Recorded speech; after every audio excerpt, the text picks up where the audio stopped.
യൂറോപ്പിലെ ആദ്യത്തെ മുസ്ലിം രാജ്യമായ അൽബേനിയ യൂറോപ്പിന്റെ തെക്ക് കിഴക്ക് ഭാഗത്താണ് സ്ഥിതി ചെയ്യുന്നത്. ബാൽക്കൻ പ്രദേശമെന്നാണ് ഈ ഏരിയ അറിയപ്പെടുന്നത്.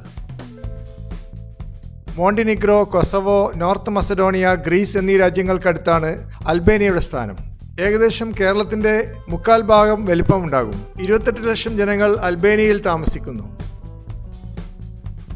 അൽബേനിയയുടെ വടക്ക് ഭാഗം മലനിരകളും തെക്ക് ഭാഗം അഡ്രിയാറ്റിക് സമുദ്രവുമാണ്. ടിറാന നഗരമാണ് അൽബേനിയയുടെ തലസ്ഥാനം.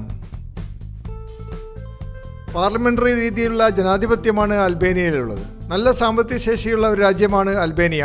റഷ്യയുമായുള്ള ബന്ധം വിച്ഛേദിച്ച ശേഷം കഴിഞ്ഞ 33 വർഷമായി നല്ല പുരോഗതി ഉണ്ടായിട്ടുണ്ട്. എല്ലാവർക്കും സൗജന്യമായ ഹെൽത്ത് കെയറും ഹൈസ്കൂൾ വരെ വിദ്യാഭ്യാസവും നൽകുന്നുണ്ട്.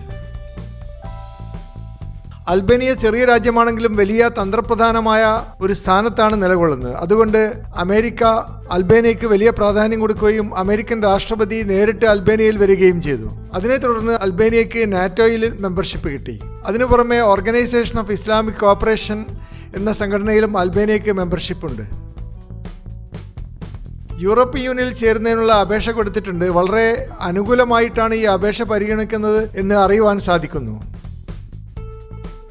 തുർക്കിയുടെ അപേക്ഷ പരിഗണിക്കാൻ സാധ്യതയില്ലെങ്കിലും അൽബേനിയയിലെ ജനങ്ങൾ കൂടുതൽ യൂറോപ്യൻ സംസ്കാരമുള്ളവരായതുകൊണ്ടും യൂറോപ്യൻസുമായി ഇണങ്ങിപ്പോകാൻ കൂടുതൽ സാധ്യത ഉള്ളതുകൊണ്ടും അൽബേനിയക്കാണ് മുൻഗണന കൊടുക്കുന്നത്. അതിനു പുറമെ റഷ്യൻ ശൈലിയിലുള്ള സാമ്പത്തിക ക്രമം ഉപേക്ഷിക്കുകയും പാശ്ചാത്യ മാതൃകയിലുള്ള മുതലാളിത്ത സംവിധാനം സ്വീകരിക്കുകയും ചെയ്തത് വഴി അൽബേനിയ യൂറോപ്യൻ യൂണിയന് സ്വീകാര്യമായി മാറിയിട്ടുണ്ട്.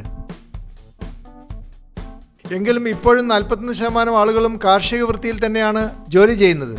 24% ഭൂമിയും കൃഷി ആവശ്യത്തിന് തന്നെ ഉപയോഗിക്കുന്നു. ആപ്പിളും ഒലീവും മുന്തിരിയും ഓറഞ്ചും നാരങ്ങയും കൃഷി ചെയ്യുന്നു. അതുപോലെ ഉരുളക്കിഴങ്ങ്, തക്കാളി, ഉള്ളി, ഗോതമ്പ് തുടങ്ങിയ വസ്തുക്കളും കൃഷി ചെയ്യുന്നു. പുകയിലയും തേനും ഉൽപ്പാദിപ്പിക്കുന്നുണ്ട്. പാലും പാലുൽപ്പന്നങ്ങളും ഉൽപ്പാദിപ്പിക്കുന്നുണ്ട്.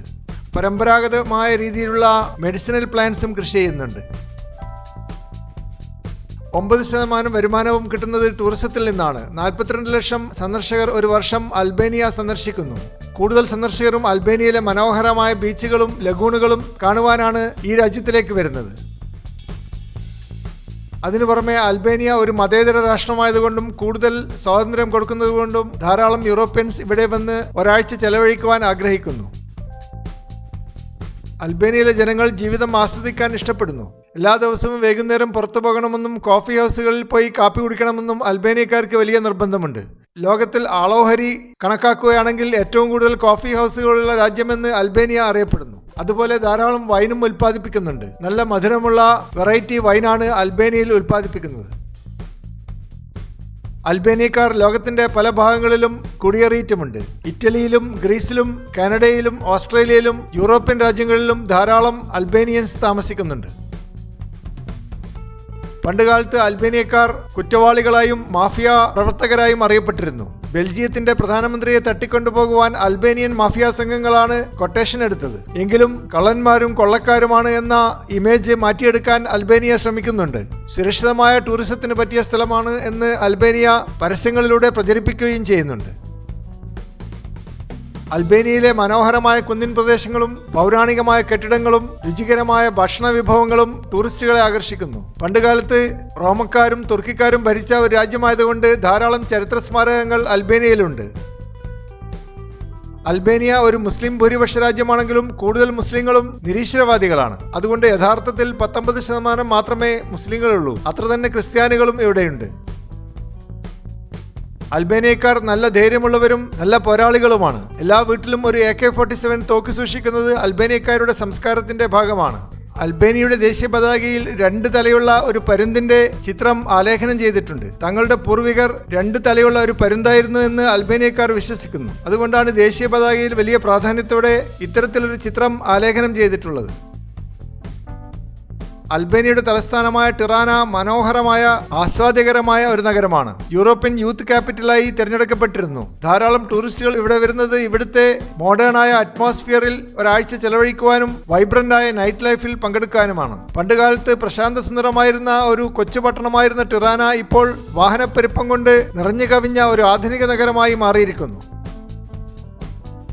മറ്റ് യൂറോപ്യൻ നഗരങ്ങളെക്കാൾ ചെലവ് ചുരുങ്ങിയ ഒരു നഗരമായി ടിറാന നഗരം അറിയപ്പെടുന്നു. പടിഞ്ഞാറൻ യൂറോപ്പിലെ ടൂറിസ്റ്റുകൾക്ക് ഒരു ബഡ്ജറ്റ് ടൂറിസത്തിന് പറ്റിയ ഡെസ്റ്റിനേഷനായി അൽബേനിയ അറിയപ്പെടുന്നു. അതിനു പുറമെ ഇറ്റാലിയൻ, ഇംഗ്ലീഷ് തുടങ്ങിയ ഭാഷകൾ സംസാരിക്കുന്ന ആളുകളായതുകൊണ്ട് യൂറോപ്യൻസിന് ഇടപെടാനും വളരെ എളുപ്പമാണ്. വിദേശികളെ രണ്ട് കൈയും നീട്ടി സ്വീകരിക്കുന്ന ഒരു സംസ്കാരം അൽബേനിയയിലുണ്ട്.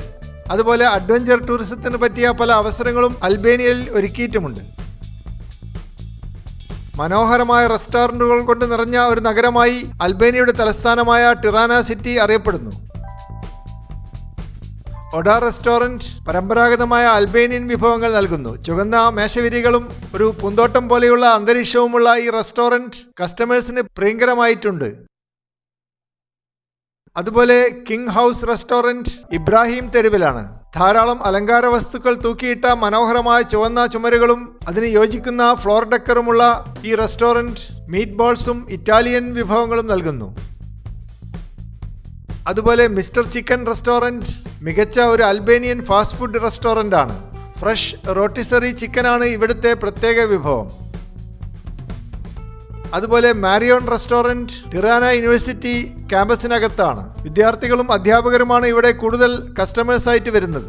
സെൽഫ് സർവീസ് സംവിധാനമുള്ള ഒരു ബഡ്ജറ്റ് റെസ്റ്റോറൻ്റാണ് മാരിയോൺ റെസ്റ്റോറൻറ്റ്. അതുപോലെ ചൈനീസ് ഗാർഡൻ ടാനേഴ്സ് ബ്രിഡ്ജിനടുത്താണ്. ചൈനീസ് ഭക്ഷണത്തിന്റെ വെസ്റ്റേൺ വേർഷനാണ് ഇവിടെ കിട്ടുന്നത്. നയതന്ത്ര പ്രതിനിധികളും ബിസിനസ്സുകാരും ടൂറിസ്റ്റുകളും ഇഷ്ടപ്പെടുന്ന ഒരു റെസ്റ്റോറൻ്റാണ് ചൈനീസ് ഗാർഡൻ. ചൂടുകാലത്ത് പുറത്തിരുന്ന് ഭക്ഷണം കഴിക്കുവാനുള്ള സൗകര്യവും ഇവിടെ ഏർപ്പാടാക്കാറുണ്ട്.